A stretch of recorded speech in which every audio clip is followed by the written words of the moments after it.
Hello, welcome to 15minuteguitar.com. In today's video lesson we're going to talk about the Fender Hot Rod Deluxe.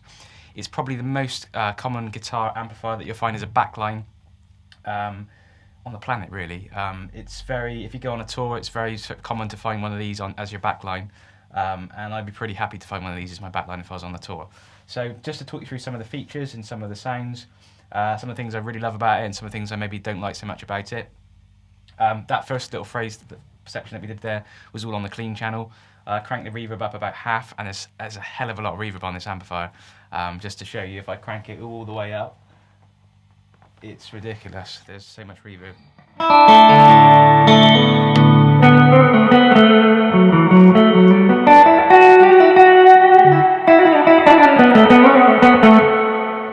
We've just entered a cave, so obviously that's an unusable amount, but it is there if you need it, and if you want some sort of, you know, like I did in the intro, quite sort of inspiring sounds, you can get that by cranking the reverb up. Let's put it to more of a usable level. To be honest, I find this amp on the reverb sometimes a bit too much and a bit too washy, so I like to put the reverb on between 1 and 2, and that's as far as I go with it, and I'm happy with that sound. I find if I put too much reverb on, it gets in the way of my playing. So yeah, that's set to 1, between 1 and 2. Let's just listen to the clean sound of the amp then. So I've got the EQ is set with the treble on around about 8, the bass is on 5, and the middle is set between 7 and 8, and then there's a presence knob on this amp as well, and that's set on about 6. So let's just hear what that sounds like straight through the guitar. Neck pickup of the Music Man Axis Super Sport.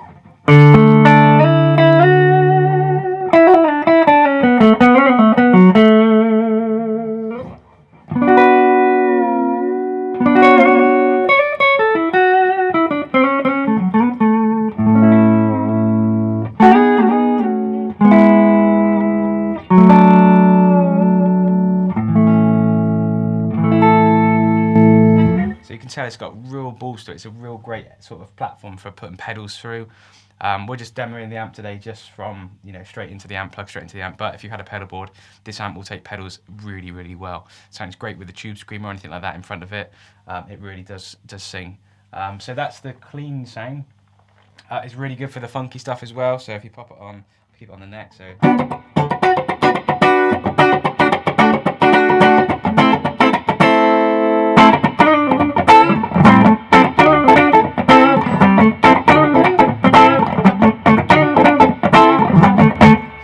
Great for that funky sound. It's such a great sound. The valves in this amp as well, just to talk you through that, is there's 2 6L6, which gives it that sort of American clean sound, and then in the preamp section there's 3 12AX7s. I know this because I recently revalved it. I bought this amp second hand for probably about £400, which is about the average price if you look around for one of these. It's 40 watts. It had a service when I picked it up, but very quickly after starting to, you know, use it quite a bit and practicing with it, I noticed there was a bit of a buzz and a rattle and stuff, so I think it was just one of the valves was on its way out, so I just decided actually this amp's quite old, I will just change all the valves in it. Still had the original valves in it, so I've kept all of those, but I swapped them out and it's a full set of new valves. So yeah, that's the clean sound. If we move across now onto the sort of the overdrive, or sort, there's 2 channels on this for drive. There's drive and then there's more drive. So if I just go across to the normal drive channel, I should say this amp is stupidly loud as well. That's the only thing I did notice for sort of, I bought this as sort of a home practice amp. There's a little bit of a mistake really, but you can get away with it by putting a volume pedal either on your pedal board or into the effects loop where you can control the volume and keep the volume down and crank the amp up a little bit. However, it's stupidly loud. This is, at the moment, it's on between 1 and 2, and in this room, it's quite a small room, it's very loud. So it is a loud amp. 40 watts, but it's a 40 watt valve, so it is punchy. So here we go. So here's the overdriven sound. Let's just crank it up a little bit.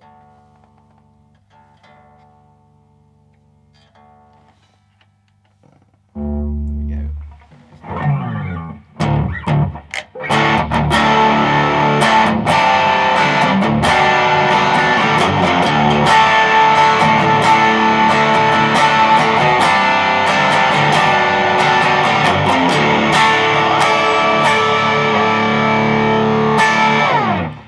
Okay, so that's sort of the crunchy. There's still plenty of gain on there.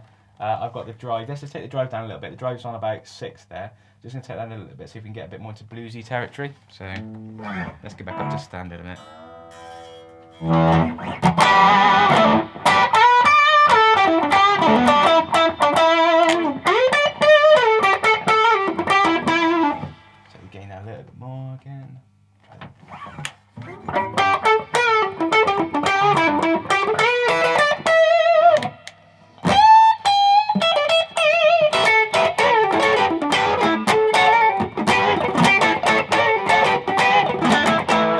starting to get a bit more into sort of the, that's a bluesy sort of territory. So I've taken the gain down now to around about 3.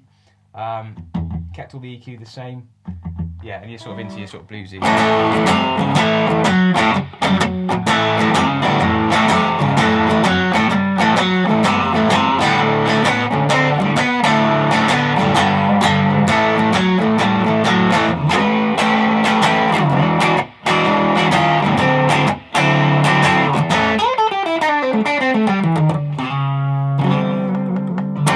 Okay, so that's in your bluesy territory there.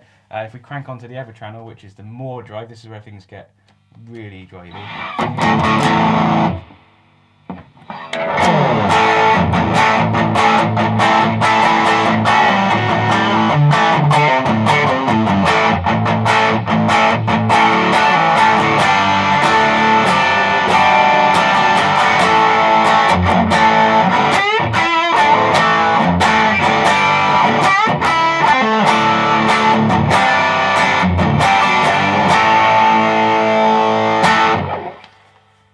There's plenty of drive on tap there. If we go like full gain, which I would probably never do myself, but we'll crank it up to see what it sounds like.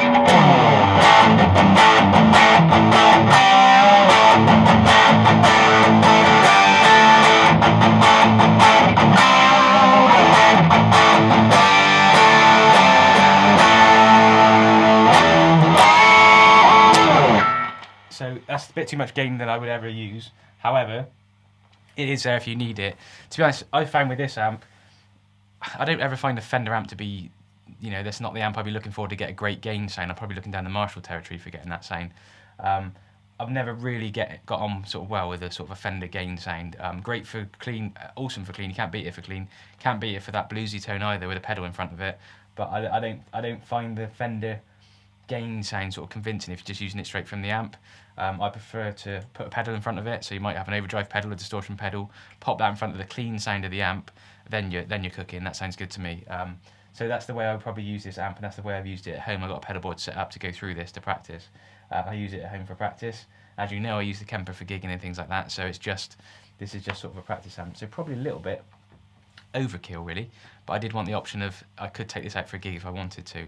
Haven't done it yet because the Kemper's really good, but at some point I expect I will take this out on a gig and just see what it can do. But yeah, so great little amp, 40 watts as I said, but it's silly loud. You can pick these up second hand for like £350, £400, around that sort of bracket. So you're not talking, it's not a Katana sort of level entry, sort of that sort of lower entry amplifier. However, if you want a decent valve amp, for your money, you can't really go wrong with a Fender Hot Rod Deluxe. If you look online, it's probably the amp that comes up quite a lot. The other one is the Blues Deluxe as well. That comes up quite a bit, and it's a sort of very common thing you find on many backlines. However, I said you can't go wrong with one of these. Definitely pop out to your local shop. If you buy one of these new, you're probably talking, I don't know now, they're probably £700-800 if you're going to buy one brand new. Maybe slightly less than that, but if you pick one up second hand, this one's in great nick for its age. This one's probably plus, I don't know, 12-15 years old, and it's been well looked after. It's not left his house, so it's a bargain for me. Only thing downsides of this amp, it's not the volume and all the sort of the writing on the amp, because this amp gets silly hot. It's sort of all sort of to come off, starts to peel off a little bit, and I've read on sort of forums in places that is an issue and it does come off, but I don't find it too much of an issue. I can still sort of work out what it says, but it's starting to peel off, which is obviously not so great if you spend sort of £700-800 on an amp. They might have fixed it on some of the newer models, but on this one it's starting to peel off a little bit.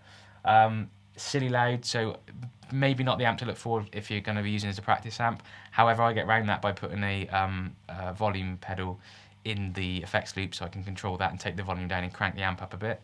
So you could use it as that. It depends what you want. If you just want a solely practice amp, probably not this one. If you want a practice amp that can be giggable, then this is something to look at, and just do what I do and pop a volume pedal in the effects loop.